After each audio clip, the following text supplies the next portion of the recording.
Dr. Matt Park, one of my favorite people in all the world. You are authentic and real and an incredible leader and incredibly busy. And yet you've chosen to give us a few minutes of your time here on Crossing the Line. Thank you. Thank you for joining us, Matt. I'm so excited to have you. I'm so glad you're here. Welcome to Crossing the Line. Thank you, Dr. Larry Little. Always a privilege and honor. I just love seeing your face and being on any stage with you. We are dear friends. Don't get to see each other like we want to, but we have been friends for quite a while, and we're going to get to talking about your wonderful family, beautiful family. We're going to get to that later, but I wanted to give you an opportunity. People need to know your story. You have an incredible journey, and I wanted people to know that. I wanted them to get to know Matt Park. It's a very, very special guy. So, Matt, you're a leader. You're a leader of leaders, and currently at NASA, as we talked about in the intro, and you do so many things and do so many things well. But I don't want to start there. We'll get there, right? We'll get to where you are today. But let's go back and find out a little bit about what made you into the person that you are today. So let's go back to as a child, Matt Park. Let's say, take us back. You're a young child, elementary age. Let's say 6, 7, 8, that range somewhere. Talk to us about your life back then. Yeah, absolutely, Larry. Can I get your permission to go way back? So when I was born. Yes. My dad. So I was the only son, and he wanted to call me Marcus after his favorite football player, Marcus Allen. And so I was born and raised in San Francisco. And right before he named me Marcus on my birth certificate, my sister stopped him and said, whoa, Dad, what's short for Marcus? It's Mark, right? My dad was like, yeah, so? And she said, Mark Park? Because my last name is Park. And my dad was like, oh, no, I didn't even think about that. So he quickly had to think of a name, and he thought of Matthew as God's gift. So he spelled Matthew, but he didn't know how to spell it. So I've been a parking Matt my entire life, a Matt with one T. So Matt with one T. I actually spelled my name with one T. And I share that story because it's significant for me, not necessarily in a positive way, but so you have to understand, growing up, I grew up in a predominantly white neighborhood. It was, I grew up middle to upper class, and my dad had this car wash business.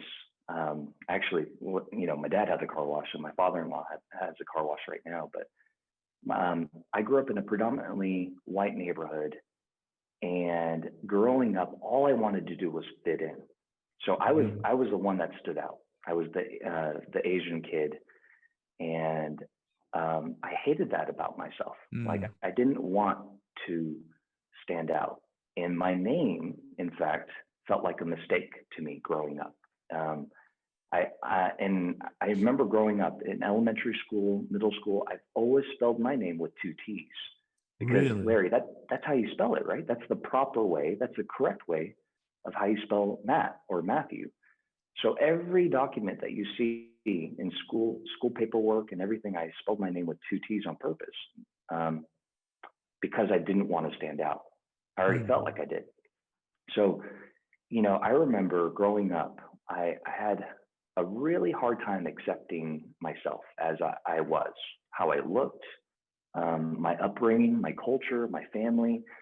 I negated a lot of that. I was embarrassed by a lot of that. So I ignored it. I shunned it. And what they called me at school, they actually called me a banana a lot, yellow on the outside and white on the inside. Oh, wow. And so, but I was okay with that. I accepted that because I was technically, quote unquote, whitewashed. And so I hung out with all these friends, and I remember very specifically going down, I was shopping with my friends downtown San Francisco, Union Square. And I was walking by this department store that had windows. It was like reflective windows. And I looked at myself, and I literally did a double take, because for a moment I had forgotten that I was Asian. moment I forgot that I didn't look like my friends. Mm. And in that moment, I felt disgusted. Like I was like, man, like why can't I be, like this person? Why can't I be like the star quarterback at my high school? Why do I have to look this way? And I remember playing in my playground, or in front of my house when we're playing football, and my grandma, who was monolingual Korean, she only spoke Korean. She didn't speak any English. She would always come outside and call my name in Korean and speak to me in Korean to try to feed me, And she would feed me like seaweed and rice, like sushi type stuff. Wow. And she would call my name. She was Mingya, 빨리 와, 밥 먹어. And I was like, I don't know who that woman is, Like don't talk to me. I was ignoring her because I was embarrassed, Larry. I didn't want to stand out. I didn't want to be different. I wanted to fit in. Fast forward later on in life, I went to grad school for my clinical psychology degree, and I took a class called IPS. It was called Integrative Professional Seminar. And I learned about a concept called internalized racism, where I actually hated myself. I was judging myself and criticizing myself for parts of who I was, the makeup of who I am. And I realized that I can never fully be myself in the most authentic form if I ignored this side of my culture and not embrace everything about myself. And then I met a really important business mentor of mine. His name is Timothy Haas. He has one of the most largest architectural firms in the United States, but he also happens to be a Korean American individual. And he told me in a conversation, he said, Matt, in business, it's not about fitting in. It's actually about standing out. Wow. And it was in that moment where I started to make the conversion of going back to the original spelling of my name, Matt with one T, and started to accept myself. And I joined different organizations that had very influential Asian American leaders. Because if you could imagine growing up in the 80s and 90s, you look on TV and the only Asian male role models you see is like Mickey Rooney playing Lung Duck Dong or, Breakfast at Tiffany's. You didn't see people that you wanted to become. You saw people that you were actually embarrassed to associate with. So I didn't have that growing up. I didn't have those mentors or role models until later in life, where I joined organizations that had very influential Asian American leaders that made me proud of being different. So that's a little bit about kind of the story of my name and my childhood. But I had a very interesting kind of childhood experience because I didn't grow up a typical, elementary school student. Matt, when you were growing up and you were in a you said middle upper white neighborhood, when did you realize that you were, wait a minute, I'm a bit different? When did that happen for you? Yeah, that was around middle school. It was around maybe 6th or 7th grade, right around that age where it was almost like I just feel different. I feel left out. I feel like I'm not part of the group, even though I am. My friends are great. They're very welcoming, very inviting. But I just looked around the room and nobody looked like me. So it was around those times that I really recognized that I was different. And that's when the name calling kind of started, I'm assuming, and you said you were called Banana and that kind of thing, and now you're internalizing all of this. You're taking this in. You are allowing it to become your identity, I guess, in and of that environment that you were in, I guess. Yeah, and what's interesting is that what you focus on grows. So the more that I recognized and started to focus on the fact that I felt different, that I looked different, that I was different, the more that became my environment and my perception in life. So then I started to go into different parties or different invites, different meetings, and that's all I could see. Mm. It's like buying a new car. So, my wife and I, we wanted to buy a Prius when the Prius car first came out back in San Francisco. And I was so excited because I didn't see that many around. So I started researching it and everything. And the next day, Larry, I go on the street and guess what car I see all around me? Start seeing Priuses. It's like, where did they come from? Like, Right. why is everybody wanting to buy a Prius when I want to buy a Prius? But then I realized that it's already been there. The Priuses were already there. I just wasn't paying attention to it until I shined a spotlight on it. And that's what happened for me in a negative way. I didn't feel different until I started recognizing it, and that became my reality. And so every time I go into a room, I felt like people were judging me, even though they weren't. It was just the way that I was creating this narrative in my head. And then you began to spend energy to try to fit in two Yes, T's and those kinds of things. So much so that when you passed a window, a mirrored window, you were shocked when you looked and yes, said, "Wait a minute, I don't look like these other people I'm hanging out with." Is that right? yeah. I And spent a lot of energy. so, Matt, how did that? And I have another question I'm going to ask Yeah, about Asian racism even today. I want us to talk about that in just a minute, but yeah, I want to before we go there, back up to how did that impact you growing up, and what did you take away from that because I know who you are, and the last thing you are is a victim, even in the face of evil of racism, even in yeah, internalized right. But talk to us about how did you use that to become who you are today? yeah. Great story. That so growing up, I was trained to be a professional golfer. That's Mm. all I did my entire life. Um, my dad's way of babysitting me was to take me on the golf course. So I started when I was 4 years old, and started competing when I was 6. So I was groomed to play competitive golf, and I remember, and this goes back to what you're asking about, kind of um, the struggle that I faced with my being Asian and wanting to be different. It was the same with my golf. Um, I remember, so I played in college and I was trained to play professionally, and I played overseas professionally. Oh wow. And I was training with my coach in Seattle, and I remember um, I was watching this ESPN special on Tiger Woods and who he was, the makeup of the competitiveness of Tiger Woods. And I was watching this and I was terrified, Larry. I was saying, how am I, Matt Park, how am I going to compete? How do I compete with a person this competitive? Because in my nature, I wasn't competitive at all. And so like Tiger Woods, if you learn about him, he's like this predator. Like, I will eat my prey alive. I enjoy the competition. I didn't even like competing, but I was in this field. And so I remember turning the television program off because I was just so scared and anxious and nervous. Mm. And I started praying.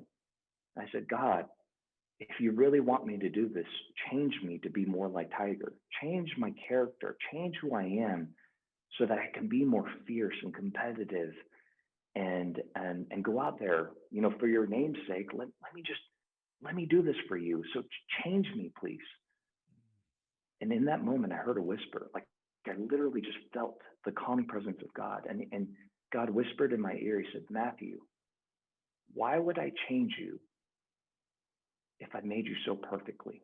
Mm. Wow, that's great. And and it was in that moment where I realized that I was just focusing on all the things that I did not have, Mm. that all the things that were not me. Mm. And God was saying, start focusing on who you are Mm. and what is you. And so I remember after that whisper, I got a blank piece of paper and I split this paper in half. And on one side of the paper, I listed all the characteristics of Tiger Woods, like fierce competitor, I will eat you alive, this kind of um, this mentality of tiger, and then all on the right side of the paper, I listed all of the things that were natural to me, kind of compassionate, friendly, a listening ear, empathetic, patient, kind. All these things were things that described my natural state. Yeah. And so I ripped this paper in half, and all I did was I looked at this side, says, what is this? Who is this person? What type of profession does this person kind of align with? And that was the moment that I decided to go into psychology. I realized that Wow. this is a coach, this is a psychologist, a counselor, a consultant, and that's what God is calling me to do, to be in the business of people. And so rather than fighting what I was trying to be that I wasn't truly, Right. I started looking within and saying, who am I? What has God made, how the makeup of who I am, and how can I align that to what I do? So And you had to make a conscious choice to do that. Was it difficult though, because you grew up with this internalization that you wanted to be something different, and you naturally said, if I'm going to be a golfer, I need to be like Tiger. If I'm going to fit in with my yeah, middle school peer group, I have to look a certain way or talk a certain way or be a certain. How did you justify and come to the place where you said, I am good with who I am? And how did what you experienced growing up, how did that play into that? yeah. It wasn't an effort on my part, Larry. I kept trying to be someone that I was not. Like that Mm, was my upbringing. I always focused on how do I be more like this person? How do I be more like that person? mm, And it was when, like, I struggled with golf, even though that was my career. Um, I really struggled with the game. And I was rock bottom. I was doing some soul searching. I was working with a sports psychologist. And it was in that moment where it was God that was just saying, like, you're you're beautiful just as you are. mm, You're fearfully and wonderfully made. mm, Why are you struggling so much to try to be someone else that you're uniquely beautiful just as you are? And it was constantly that message that kept pouring in for me. And remember, what you focus on grows. So in that moment, I started focusing on that, and I made a pivot. I started just realizing and recognizing, wow, like the empathy and the compassion that I once thought was a weakness, a mm, hindrance, mm, was now my superpower. It was something that God had equipped me with. That I'm very natural with people. I'm very natural with relationships. I love this. It's just not even an effort. So why am I fighting so yeah. hard to do things that just aren't me? And it wasn't myself realizing that. It was more of God, like bringing me to a place of a low, hitting rock bottom, and just saying, even as you are right now, you're still, wonderfully and beautifully made. So And what happened, Matt, when you made that decision, that awareness, you gain that self-awareness of, what, God loves me and has made me fearfully and wonderfully and all that. And I'm going to choose, and I'm going to tear the paper. I'm going over here with how he made. Talk to us about what went on inside of you at that moment. yeah. So in that moment, it's a reflection of a moment that I experienced in high school as well. I remember making these small little micro shifts. Um, in high school, even though I felt like I stood out, that I was different, that I didn't like myself, coupled with that, I had a really bad acne on my face, like really severe. I went to go see a dermatologist. They couldn't really diagnose me. It was to the point where um, I was really ashamed going out in the Mm, sunlight, seeing people. I just felt like I looked like like a tomato almost. It was just a red face, and I remember making the decision one day in my junior year in high school that, you know what, I'm going to be a spokesperson.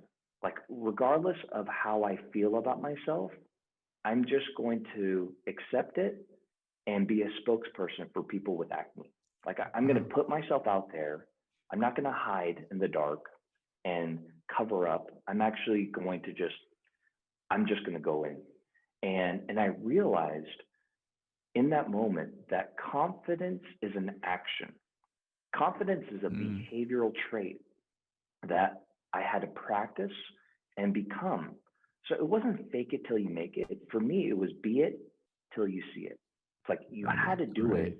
You had to move into this position and do it, and do it with confidence and the belief and the conviction. Then all of a sudden you start to become it.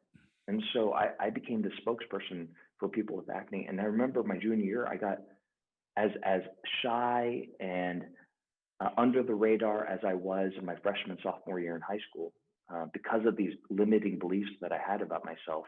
That moment when I shifted and just accepted who I am and put myself out there, even though it was vulnerable and hard, I got Junior of the Year. I mean, it was like this award that was granted by your peers and your teachers, and I think that kind of unleashed me and said, you know what, it's okay to just put yourself out there, even though you feel different. So that was the beginning stages of it, those micro shifts that I made, and later on in life, it was another reminder. I fell back to old habits again in a different field with golf, trying to be like someone else. And God was telling me that maybe you weren't meant to be a golfer, and that's okay. So I made a huge pivot to go back to school, go to grad school, and be on the other side of the rope. And look what you've accomplished, and look who you are today, leveraging that strength. At the same time, look, I'm never playing golf with you, so you can just forget that. Hey, tell us about, you met a beautiful bride, and tell us about that story. Yeah. So Julia, at that time I was a worship leader, and my dissertation was on music therapy. So I was a pediatric psychologist working at a children's hospital in Oakland, California, and there was a music therapy program, and I loved it. Like I was all about music, Larry, and I saw that these patients, these kids, I come into the room, they wouldn't talk with me. They don't want to do talk therapy. Who's this guy wanting to talk with them? And then the music therapist would come in with a cart of instruments, and they would light up, and they would just talk about their day, write lyrics that were very meaningful and powerful for them. And I saw so much healing through music that I decided to do my dissertation on it. And as I was doing my dissertation, a friend introduced me to another music therapist down in San Diego, who happens to be my wife now. But she was a music therapist and worked a lot in this field. And so I got set up just as a professional acquaintance to pick her brain, to learn more about this field for the dissertation. And so we kind of hit it off. We didn't even meet each other. We're just exchanging emails. And I just realized there's so many similarities. Like, we're both Korean American. My dad was in the car wash business, and her dad was in the car wash business. And then we both loved, we had a heart for Christ. We both loved children. And I was like, wow, I've never felt this way about somebody. And it was just through kind of conversations by emails and phone calls. I was like, I got to know this person a little bit better. And so we started just, I remember in March of 2014, I went to go visit her in San Diego for the first time. That's where she lived. And we just hit it off. It was a beautiful story from there. And it was after, when our dating life was just fantastic. It was great. And I knew right away, like, people always told me, you just know. When you meet that person, you just know. And I never believed them until I experienced it myself. And so when we're exchanging emails, I just knew that Julia was special, that she was different. And God placed me in this position, to court her. And in 6 months, I asked her to marry me. And so it was very quick. It was very fast. But the moment we got married, there was a dynamic shift that happened with my family to her. Because in the Korean culture, the daughter-in-law is, viewed as like this kind of lowest rank in a family hierarchy. And my parents are very old school Korean, so they treated my wife in a um, not so kind way. It was Mm, it was a really hard mm. transition for my wife because what she experienced with my parents while we were dating was 180-degree reverse as soon as we got married. It was Wow. almost like these unrealistic expectations that were placed on her to kind of like the Cinderella story. You know, your responsibility is to clean, to take care of us, to take care of Matt. You don't have a profession. You don't need to go to school. Like all these things started to kind of bombard her. And it was this really difficult time that my wife and I experienced from my family. Um, and so we, we struggled for several years. We struggled and Mm. we realized that we couldn't be in that same environment Right. where my family was. So then I had never thought that I would leave San Francisco. Like never in my mind did I think that I would transition out. And I was a full-time professor in sports Oh, psychology at that wow. time. And Julie had two jobs, but we left everything because our marriage and our health, our sanity was at stake. And we were very early in our marriage, but there was so much hardships that my wife had gone through because of my family that we just needed to Yeah. leave, and Wow. so we did. And the first place we came was Huntsville because my father-in-law, my mother-in-law lived here, and we came out here to spend some time, and and, um, and then I landed a job at NASA, and so it was almost like an excuse for us to have some space and some Sure. physical, Mm-hmm. distance from my family. Mm-hmm. And it was still hard. And, the past 5 years has still been a rocky Yeah. journey, but it's Absolutely. been a little bit better with the space. Well, and one of the things that has made it better is that there's a beautiful treasure that you guys have created. And Yeah, tell us about Amelia. yeah. So Amelia is 5 years old now. She's a hoot. She loves performing. I mean, she's 5 years old and she takes my phone. She makes these little videos, and she thinks that she's like this YouTube sensation. She goes, "Hi, boys and girls. This is Amelia. I'm gonna sing you a song today." And it's like she's like, where are you getting Mm, this?" But so yeah, she's our pride and joy. She makes us smile, and she we is. realize that our whole lives transition once you become a parent. Like your motives, your values, your priorities, everything shifts. And That's so right. we're all navigating this space, trying to be a parent and trying to build a career at the same time. And it's really hard to juggle both and to be in a very flourishing marriage. I mean, it's a lot on families and parents these days. Yeah, it really is. And I want you to think and help us a bit and give us some calibration, if you will, because as Amelia grows up, you experience some things growing up and internalize that, and now it seems we're hearing more, although it's always been there, about this evil of racism and even toward the Asian community and culture.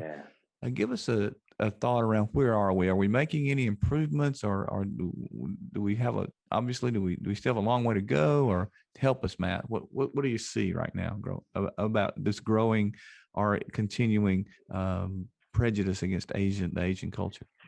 Yeah, absolutely. Well, it's a significant month for us, right? The May is AAPI month, Asian.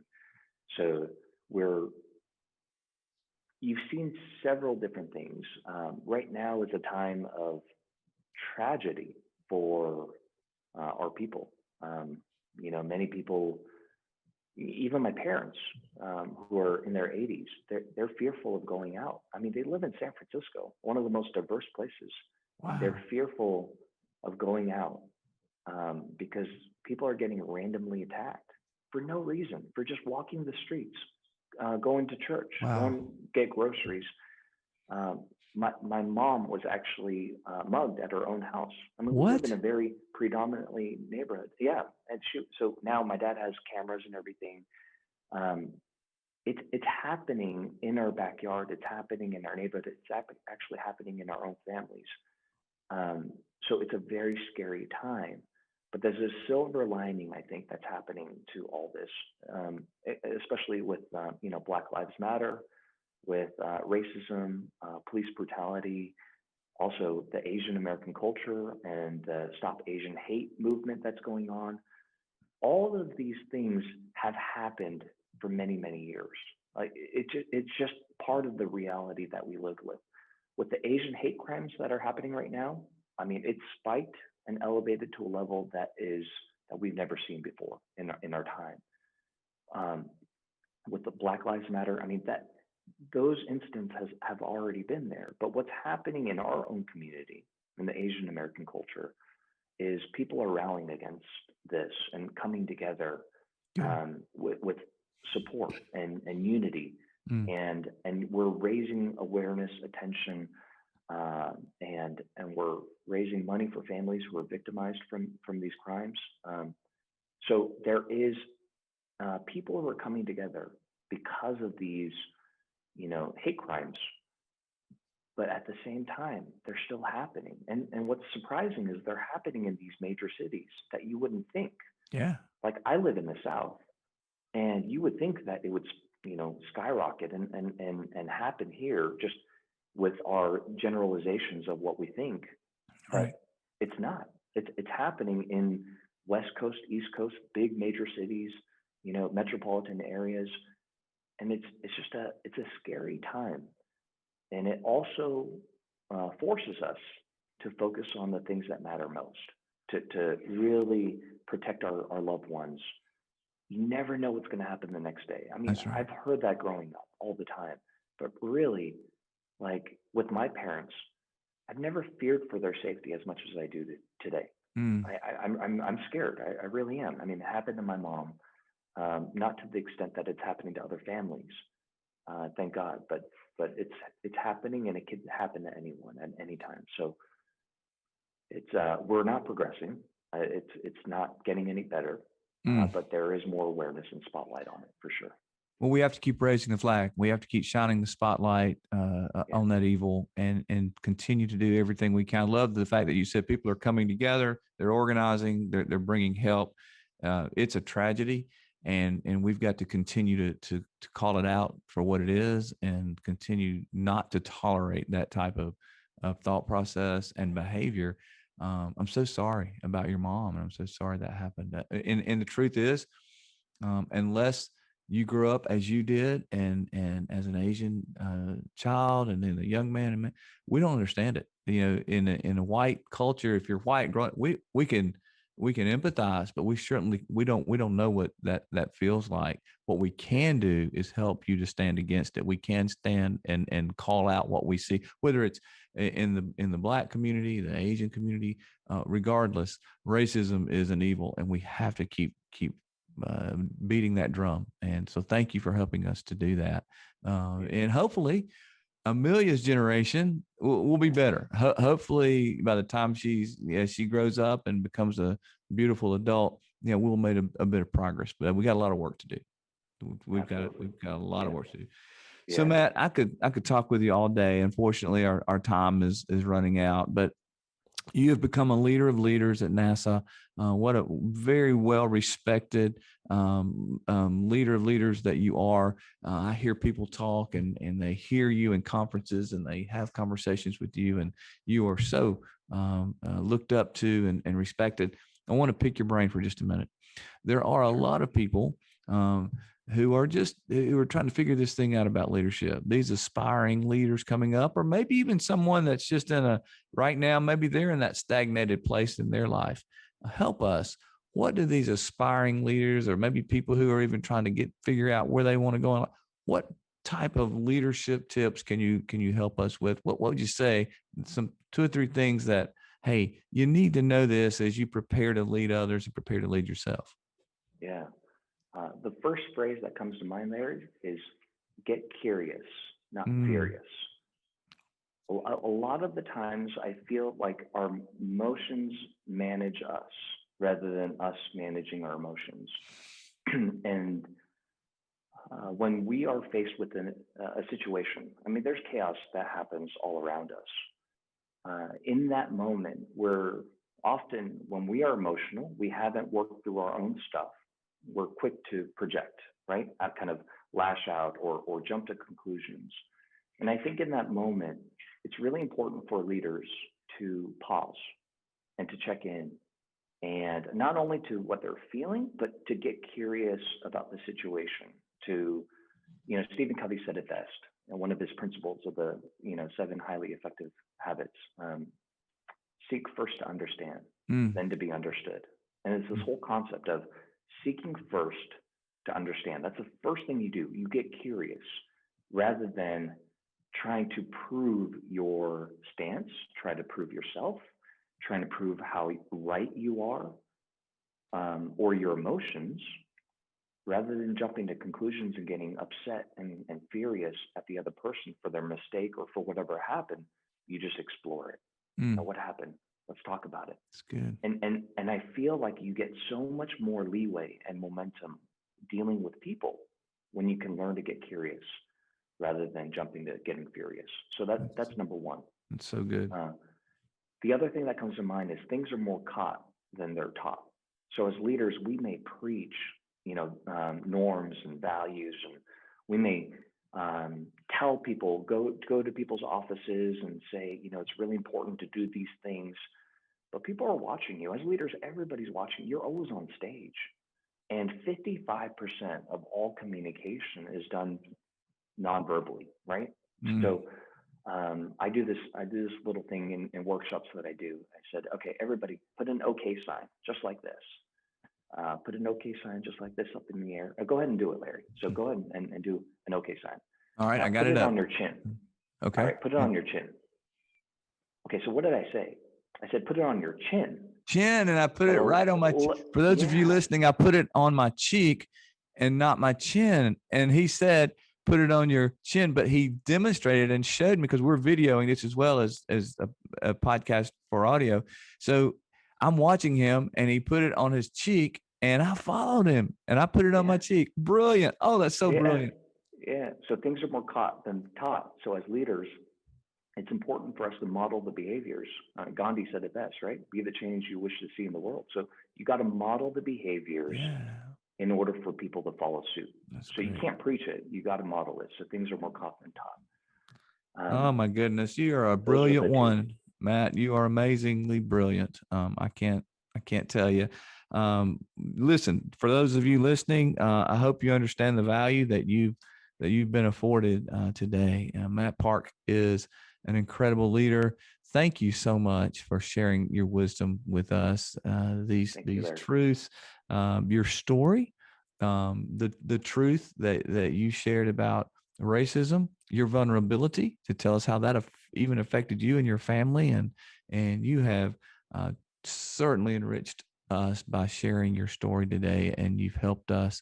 And you're an amazing man with a beautiful family, an amazing family. And I look forward to watching and seeing the impact that you are continuing to make, not just in the NASA community, but across this nation. So thank you, Matt Park. I appreciate your time today, my friend. Thank you, Larry. I really appreciate you. And I look forward to reading your book, Crossing the Line, when it comes out. Thank you. I look forward to that coming out later this summer. So thanks, my friend. Take care. All right. Take care.